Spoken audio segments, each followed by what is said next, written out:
पीहू के जाने के बाद शांतिपुर गांव फिर से सुंदर, शांत और लोग हंसी खुशी जीने लगे थे। एक रात गांव में एक शादी हो रही थी। पूरा गांव शामिल था। सब धूमधाम से शादी मना रहे थे और तभी गुड़िया जमीन में लेटे हुए आती है और अचानक उठकर सीधा दुल्हन को खा जाती है। ये देखते ही लोगों के बीच में अफरा तफरी मच जाती है। कोई भागता है, कोई चिल्लाता है और वो गुड़िया खड़े होकर एक बच्चों जैसा गाना गाती है और फिर एक के बाद एक सबको मौत के घाट उतार देती है और फिर वो गायब हो जाती है।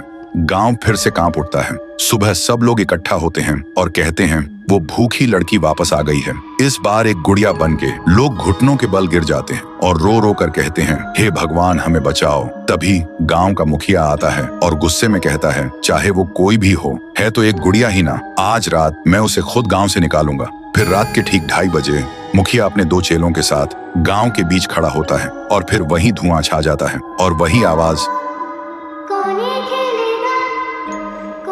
वो गुड़िया धुएं से निकलती है और सीधा मुखिया के पास चल के आती है।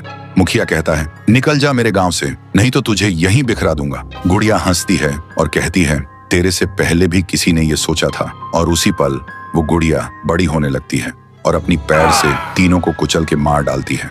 सुबह जमीन पे सिर्फ खून के धब्बे रह गए थे, लाशें जैसे हवा हो गई हो। लोग समझ गए ये कोई आम गुड़िया नहीं, इसके अंदर कुछ और ही शक्ति है। तभी गांव की एक बूढ़ी औरत कहती है, इस गुड़िया को हम गांव से नहीं निकाल सकते, इसे तो सिर्फ पीहू ही गांव से निकाल सकती है। फिर सभी लोग उसी जगह जाकर खाना रखते हैं और दिल से पीहू को पुकारते हैं, भूखी देवी वापस आइए, गांव को बचाइए। तभी जमीन से एक आवाज निकलती है पीहू, पीहू, पीहू। और मिट्टी से बनने लगती है पीहू।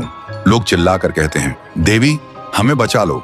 फिर रात होती है। वो गुड़िया गाना गाते हुए आती है, लेकिन अचानक पीहू उसके सामने आ जाती है। गुड़िया रुक जाती है। पीहू उसे पकड़ने जा रही होती है, लेकिन गुड़िया हवा में उड़ जाती है। पीहू भी उसके पीछे उड़ जाती है और अपनी आंखों से आग छोड़ के गुड़िया को जलाने की कोशिश करती है, लेकिन गुड़िया एक धुएं में छुप जाती है और फिर अचानक पीहू के पीछे आके उसे एक जोर का वार करती है। पीहू आसमान से जमीन पे आ गिर जाती है और फिर वो गुड़िया पीहू की शक्ति छीनने लगती है। पीहू की ताकत धीरे धीरे गुड़िया के पास जा रही होती है। कुछ देर बाद पीहू जमीन पे गिर जाती है। जब वो उठती है तो देखती है उसका शरीर धुंधला हो गया है और जब वो अपने आप को छू रही थी तो हाथ उसके शरीर के आर पार जा रहा था। वो वहीं गिर के रोने लगती है और जोर से चिल्लाती है, भैया, भैया, भैया। और उसकी आवाज सीधा उसके भाई के कानों तक पहुंचती है। तो दोस्तों, अगर आप देखना चाहते हो पीहू वर्सेस गुड़िया वर्सेस तुंग तुंग तुंग सहर, तो इस वीडियो को 1.5 लाख लाइक्स तक पहुंचाओ।